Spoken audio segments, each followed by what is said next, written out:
अशी मस्त टम्म फुगणारी आणि भरपूर सारं पुरण भरून सुद्धा अजिबात न फाटणारी ही पुरणाची पोळी अतिशय सोप्या पद्धतीने आणि भरपूर टिप्स सहित हा व्हिडिओ केलेला आहे, जेणेकरून नवीन शिकाऊ जरी तुम्ही असाल ना, पहिल्याच प्रयत्नामध्ये अगदी परफेक्ट अशा प्रकारच्या पुरणाच्या पोळ्या करू शकाल। अगदी लुसलुशीत ह्या पुरणाच्या पोळ्या होत असतात। चला तर मग रेसिपीला सुरुवात करू। ह्या कपाने 2 कप हरभऱ्याची डाळ घेतलेली आहे। वजनी ही डाळ अर्धा किलो आहे, म्हणजेच 500 ग्रॅम। डाळ आधी स्वच्छ निवडून घेतलेली आहे। त्यानंतर ही डाळ धुवायची आहे। यामध्ये पाणी टाकलं आणि 2 पाण्याने अशी अलगद चोळून ही डाळ धुवून घ्यायची आहे। पाणी काढते। डाळ धुवून झालेली आहे। डाळ शिजवण्यासाठी कुकर घेतलं। आता ज्या कपाने आपण डाळ घेतलेली होती त्याच कपाने पाणीही घ्यायचं आहे। वाटीने किंवा ग्लासाने तुम्ही कोणत्याही भांड्याने डाळ घेतली असेल त्याच भांड्याने पाणी टाका, म्हणजे पाणी अगदी परफेक्ट होईल डाळ शिजण्यासाठी। तर 2 कप डाळ होती म्हणून 2 कप डाळसाठी 3 कप पाणी घालते। आता पाणी टाकलं, कुकर गॅसवरती ठेवलं आणि पाण्याला उकळी येऊ द्यायची आहे। पाण्याला उकळी आल्यानंतरच त्यामध्ये डाळ टाकायची आहे। अशी जर का उकळी आल्यानंतर डाळ टाकली तर डाळ व्यवस्थित शिजते आणि पुरण चवीलाही छान लागते, म्हणून थंड पाण्यामध्ये न घालता असं उकळत्या पाण्यामध्ये डाळ टाका। तर आता मला कटाची आमटी करायची आहे, कट काढायचा आहे, म्हणून 1 कप पाणी जास्त टाकलं। आमटी करायची नसेल तर 2 कप डाळसाठी 3 कप पाणी टाका। टोटल 4 कप पाणी टाकलेलं आहे। त्यामध्ये 1 चमचा तेल किंवा तूप टाकायचं आहे, म्हणजे पुरण छान व्यवस्थित शिजते। आणि पुरणाला रंग येण्यासाठी चिमूटभर हळद टाकलेली आहे। झाकण लावते आणि गॅसची फ्लेम मीडियम केलेली आहे। मीडियम गॅसवरती 4 शिट्या होऊ द्यायच्या आहे। आता शिट्या होत आहेत तोपर्यंत पुरणासाठी पीठ लागणार आहे, म्हणून असं हे गव्हाचं पीठ आपल्याला वस्त्रगाळ करून घ्यायचं आहे। वस्त्रगाळ करायचं नसेल तर मैदा चाळण्याच्या चाळणीने सुद्धा चाळू शकता। असं वस्त्रगाळ केलेलं हे पीठ घेतलेलं आहे। तर 2 कप डाळसाठी 3 कप पीठ घेते, म्हणजे कणिक शिल्लकही राहत नाही आणि कमीही होत नाही, अगदी परफेक्ट होते। 3 कप पीठ घेतलेलं आहे। आता पुरणपोळीला रंग छान येण्यासाठी पाण्यामध्ये पाव चमचा हळद टाकायची आहे। त्यासोबतच चवीनुसार मीठ टाकायचं आहे आणि विरघळून घ्यायची आहे। पहा असं ढवळून घेते। अशीच जर का आपण हळद पिठामध्ये मिक्स केली तर स्पॉट पडतात कणिकमध्ये, व्यवस्थित ते दिसत नाही। असं हे हळदीचं पाणी टाकायचं आहे। तुम्ही हळद स्किप सुद्धा करू शकतात, पण हळद खाणे हे चांगलं सुद्धा आहे शरीरासाठी। त्यासोबतच पुरणपोळी दिसायला सुद्धा छान दिसते, म्हणून थोडीशी मी हळद यामध्ये टाकली। आता हळदीच्या पाण्यामध्ये पीठ मळून घेतलं, त्यासोबतच दुसरं पाणी घ्यायचं आहे आपल्याला आणि पाण्याने अशा प्रकारे ही कणिक मळून घ्यायची आहे। कणिक थोडीशी मऊच मळायची आहे। पहा आतापर्यंत मी कुठेही तेलाचा किंवा तुपाचा वापर केलेला नाही कणिक मळत असताना। कणिक ही मळून झालेली आहे या प्रकारे। त्यानंतर एक खास ट्रिक तुम्हाला दाखवते। एक कॉटनचा कापड घ्यायचा आहे, असा रुमाल, आणि त्या रुमालामध्ये ही कणिक ठेवायची आहे। या रुमालाची आपल्याला गाठ बांधायची आहे। आधी थोडंसं पीठ देते आणि त्यातलाच एक पदर घेऊन अशा प्रकारे गाठ घट्ट बांधून घेते। तर पुरणपोळीसाठी कणिक अशा प्रकारे जर का आपण गाठोड्यामध्ये ठेवली तर अतिशय व्यवस्थित ही भिजली जाते। त्यानंतर ही पुचंडी आपल्याला एखादी पसरट भांड्यामध्ये ठेवायची आहे आणि त्यामध्ये पाणी टाकायचं आहे। हे गाठोडं बुडेल इतपत पाणी यामध्ये टाकलं। अशा प्रकारे ही जी कणिक आहे आपल्याला मुरत ठेवायची आहे। साधारण कमीत कमी 15 ते 20 मिनिटांसाठी अशा प्रकारे आपण राहू देऊ। आता ही कणिक मुरत आहे तोपर्यंत डाळ शिजलेली आहे का हे आपण पाहू। कुकरच्या 4 शिट्या झाल्या, पूर्ण वाफ सुद्धा निघालेली आहे। कुकर हा तुम्हाला उघडून दाखवते, डाळही दाखवते। पहा अशी एखादी डाळ हातावरती घ्यायची आणि दाबून पाहायची, लगेच ही डाळ दाबली जात आहे, म्हणजे व्यवस्थित अशी शिजलेली आहे। पुरणासाठी आपल्याला अशाच प्रकारची शिजलेली डाळ हवी आहे। आमटी करायची आहे म्हणून 1 कप पाणी जास्तीचं टाकलेलं होतं, म्हणजे 4 कप पाणी। 3 कप पाण्यामध्ये व्यवस्थित अशी डाळ ही शिजते जर का आमटी करायची नसेल तर। आता चाळणीमध्ये टाकते ही डाळ आणि पूर्णपणे पाणी यातलं काढून घ्यायचं आहे। पहा हा कट निघालेला आहे आणि या कटाची आमटी करायची आहे। डाळचं अशा प्रकारे पूर्ण पाणी हे आपल्याला निथळून घ्यायचं आहे। आता यामध्ये अजिबात पाणी नाही, हा फक्त कट आहे। आमटीला छान घट्टसरपणा येण्यासाठी यामध्ये थोडीशी डाळ सुद्धा टाकते। पाववाटी पद डाळ टाकलेली आहे। आता हे पाणी पूर्ण निथळून झाल्यानंतर ही जी डाळ आहे शिजलेली ती कुकरमध्ये टाकू। आता ह्या ज्या पुरणपोळ्या आहे मी तुम्हाला साखरेच्या करून दाखवत आहे, म्हणून साखर घ्यायची आहे। तुम्हाला गूळ घालून करायच्या असतील तुम्ही गूळ सुद्धा वापरू शकतात। 2 कप डाळसाठी 1.5 कप साखर मी या ठिकाणी वापरते। 1 कप साखर टाकली आणि ही अर्धा कप साखर अशी ही 1.5 वाटी साखर टाकलेली आहे। एवढी साखर 2 वाटी डाळसाठी 1.5 वाटी साखरेचं प्रमाण अगदी व्यवस्थित आहे।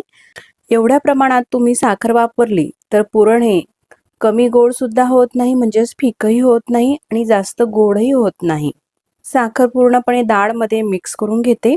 तुम्हाला जर का पूर्ण गुळाची पुरणपोळी करायची असेल तर त्याचाही व्हिडिओ मी अपलोड केलेला आहे, खाली डिस्क्रिप्शन बॉक्स मध्ये लिंक देते, म्हणजे गुळाचं पुरण कसं करायचं तेही तुम्ही पाहू शकता। मिक्स केल्यानंतर कुकर गॅसवरती ठेवायचा आहे आणि अशा प्रकारे मिक्स करून घेते। जोपर्यंत पाणी सुटत नाही पुरणाला तोपर्यंत मिक्स करत घ्यायचं आहे। असं पाणी सुटलं का मग अधूनमधून जरी मिक्स केलं तर काही हरकत नाही, असं उकळू द्यायचं आहे। गॅसची फ्लेम कमी केल्यानंतर 10 मिनिटांसाठी हे असं शिजून घेतलेलं आहे। पहा असं घट्टसर झालेलं आहे। त्यानंतर पुरण चाळायची चाळणी घ्यायची आहे आणि त्या चाळणीमध्ये असं हे पुरण टाकायचं आहे। पहा जेव्हा आपण चाळणीमध्ये ही डाळ घालतो तेव्हा असं पातळसर दिसते। एखादी प्याल्याने किंवा चमचानेही तुम्ही अशा प्रकारे हे पुरण काढू शकता। तर मैत्रिणींनो, तुम्ही जर का हरभरे घेऊन घरी डाळ केलेली असेल तर डाळ शिजते वेळेस थोडीशी हळद वापरा, जशी मी वापरलेली आहे, कारण माझी डाळ ही घरचीच आहे। आणि जर का रेडीमेड दुकानामधली डाळ तुम्ही वापरत असाल तर डाळ शिजते वेळेस हळद नाही घातली तरीही चालणार आहे, कारण डाळीला आधीच रंग लावलेला असतो बाहेरच्या। पहा डाळ मस्त अशी शिजल्यामुळे अगदी लगेचच हे पुरण पूर्णपणे आपण काढलेलं आहे। असं हे पुरण झालेलं आहे, अगदी स्मूथ असं पुरण होतं। तुम्ही जर का गुळ घालून पुरण करत असाल तर गुळाचा रंग जास्त लाल रंगाचा घेऊ नका, त्याने पुरणपोळ्या ह्या काळपट येतात। तर थोडासा पिवळसर रंगाचा गुळ वापरा, म्हणजे पुरणपोळ्या छान दिसतात। किंवा साखर घालून सुद्धा करू शकतात, किंवा अर्ध गुळ आणि अर्धी साखर सुद्धा वापरू शकता। पहा अगदी स्मूथ हे पुरण झालेलं आहे। पुरण मिक्स करून घेतलं, त्यानंतर यामध्ये आपल्या चवीनुसार पाव चमचा वेलची पूड आणि अगदी थोडंसं जायफळ किसून घालते। त्यानंतर हे पुरण मिक्स करून घेते। आता हे जे पुरण आहे गरम आहे आणि ही डाळ शिजल्यानंतर पुरण आपल्याला चाळणीच्या आतून गरम गरमच काढायचं असते। जर का गार झाल्यानंतर काढलं तर व्यवस्थित ते निघत नाही। पहा आता पुरण परफेक्ट झालेलं आहे। कसं ओळखायचं तर असा चमचा ठेवून पाहायचा, अगदी सरळ उभा राहिला म्हणजे पुरण अगदी आपलं व्यवस्थित असं झालेलं आहे हे ओळखायचं। आता पुरण हे आपल्याला गार होऊ द्यायचं आहे। तोपर्यंत पहा कणिक सुद्धा पाण्यातच होती आणि साधारण 20 मिनिटांनंतर मी तुम्हाला दाखवते। अशी ही कणिक काढायची आहे, कणिकचं गाठोडं आणि पूर्ण पाणी त्यातलं निथळून घ्यायचं आहे। पहा आता ही कणिक कापडाच्या बाहेर आपल्याला काढायची आहे। पहा आता रुमालामध्ये बांधून ठेवलेली कणिक बाहेर काढू। कणिकही मी तुम्हाला दाखवते किती मस्त अशी ही मुरलेली आहे। तुम्ही अर्धा तास सुद्धा मुरू दिली, जेवढी कणिक ही मुरली तेवढ्याच आपल्या पोळ्या ज्या आहेत त्या छान येतात। पहा मस्त अगदी स्मूथ झालेली आहे ही कणिक। आता अगदी थोडंसं तेल घ्यायचं आहे। पहा फक्त एवढ्या तेलाचा वापर करत आहे मी। आता थोडंसं तेल टाकते आणि ही कणिक मळून घ्यायची आहे। पहा अशी ही कणिक लांबली जात आहे, एवढी मस्त अशी सॉफ्ट आणि स्मूथ झालेली आहे। अशी 1 मिनिटासाठी ही कणिक आपल्याला मळून घ्यायची आहे, म्हणजे मस्त अशी सॉफ्ट होईल। आता कणिक मळून घेतलेली आहे। पुरणपोळी करायला सुरुवात करूया। पुरणपोळीसाठी लागणारं साहित्य पीठ घ्यायचं आहे, असं वस्त्रगाळ केलेलं पीठ घेतलेलं आहे। तूप, पुरण आणि कणिक। थोडासा पिठाचा हात लावून घेतला म्हणजे कणिक ही हाताला चिटकणार नाही। आणि असा उंडा घ्यायचा आहे। आता ज्या साईजची तुम्हाला पुरणपोळी करायची आहे त्या साईजनुसार उंडा घ्यायचा आहे। पहा उंड्याची साईजही मी तुम्हाला दाखवते। पुरीसाठी आपण उंडा घेतो ना त्याच्यापेक्षा थोडासा मोठा आहे। आणि पुरणही दाखवते, कणिकच्या दुप्पट पुरण घेतलेलं आहे। एवढं पुरण भरून सुद्धा आपली ही जी पुरणपोळी आहे अजिबात फुटणार नाही। आता पुरण भरण्याच्या तुम्हाला 2 पद्धती या ठिकाणी मी दाखवणार आहे। पहिली पद्धत, उंड्याला थोडंसं पीठ लावून घेतलं आणि अशा प्रकारे पारी करायची आहे हाताने। अंगठ्यांचा भाग मध्ये घ्यायचा आणि बोटाने गोल गोल अशी फिरवत घ्यायची आहे. अशी ही पारी केली, त्यामध्ये घेतलेलं पुरण ठेवायचं आहे. असं हे बोटांनी गोल फिरवत घ्यायचं आहे. कणिकचा भाग वर काढत घ्यायचा आहे आणि असं गोल गोल फिरवत घेतलं का पुरण असं मध्ये दाबलं जातं आणि वर कणिक येते. त्यातली सुद्धा आपल्याला कणिक ही काढून घ्यायची आहे. पहा,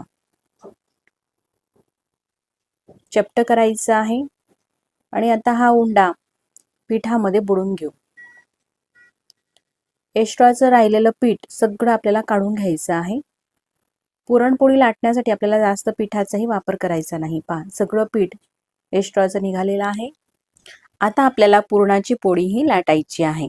पहा, लाटताना अगदी अलगद लाटायची आहे आणि सुरुवातीला काठाचा भाग लाटायचा आहे. अशा प्रकारे थोडीशी गोल फिरवत ही पुरणपोळी लाटून घेते. पुरणपोळी लाटायला अतिशय सोपी आहे.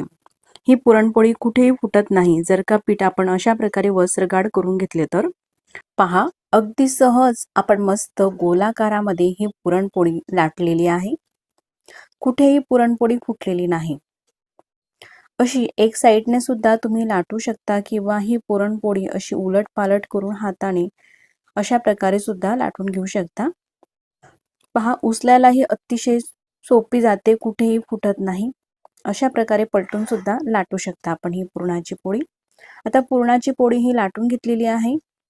कणिकच्या दुप्पटपेक्षाही जास्त आपण यामध्ये पुरण भरलेलं आहे आणि पुरणाची पोळी लाटल्यानंतर सुद्धा अशी पारदर्शक दिसत आहे.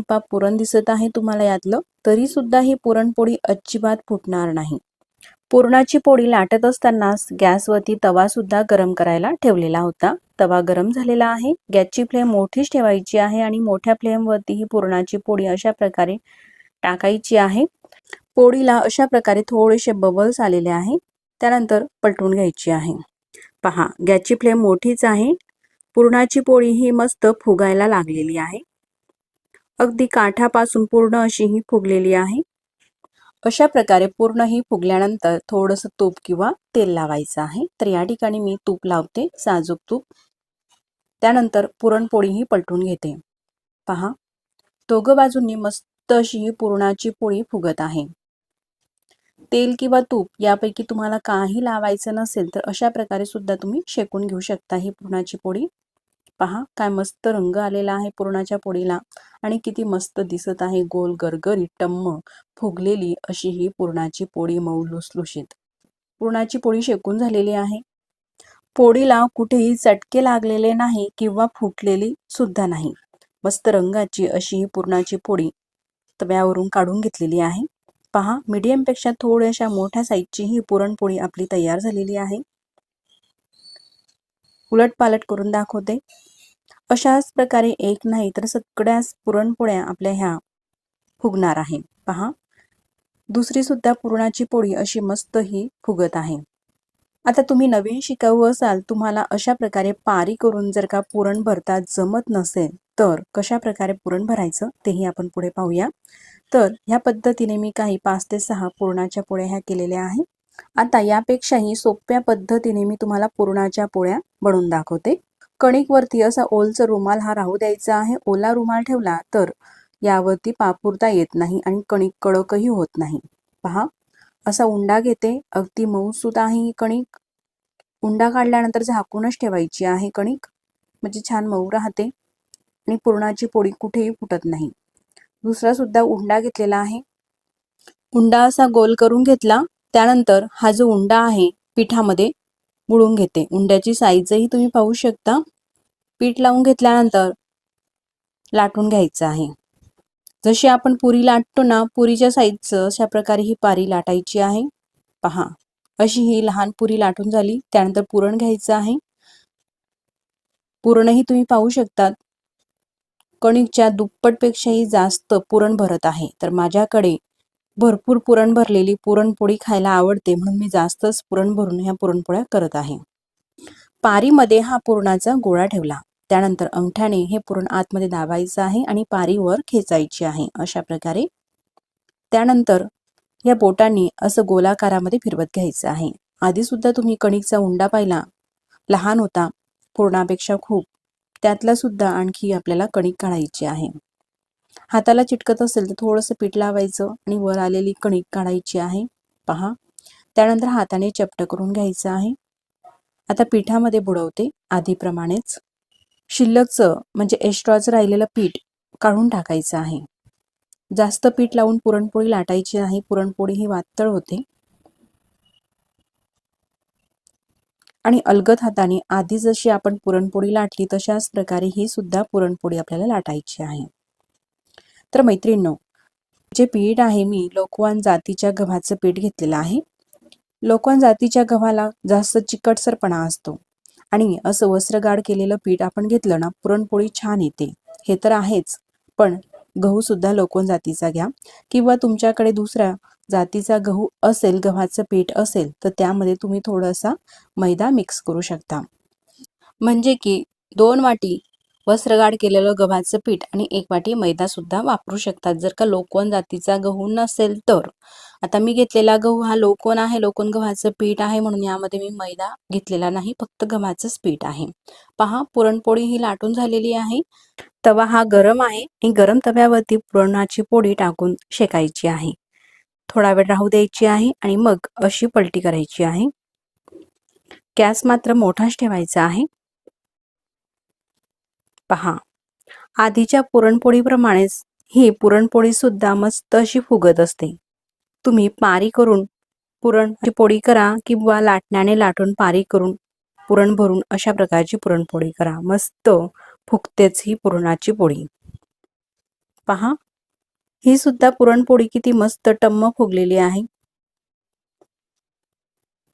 पहा, एक नाही तर सगळ्याच पुरणाच्या पोळ्या अशा मस्त झालेल्या आहे. पहा, आता हे आपल्या पुरणाच्या पोळ्या झालेल्या आहे.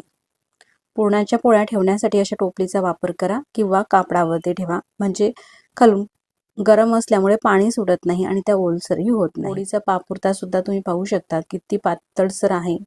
तर अशा प्रकारे ह्या पुरणाच्या पोळ्या आपण केलेल्या आहे. अतिशय साध्या सोप्या पद्धतीने तुम्ही जर का नवीन शिकाऊ जरी असाल तरी सुद्धा अगदी परफेक्ट करू शकाल, एवढ्या सोप्या आणि चविष्ट ह्या पुरणाच्या पोळ्या आजच्या झालेल्या आहे.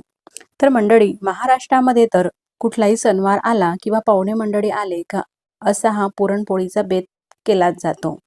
तुम्ही सुद्धा नक्कीच अशा प्रकारे पुरणाची पोळी करून तर पहा. मग पुन्हा भेटू नवीन छानशा रेसिपी सोबत.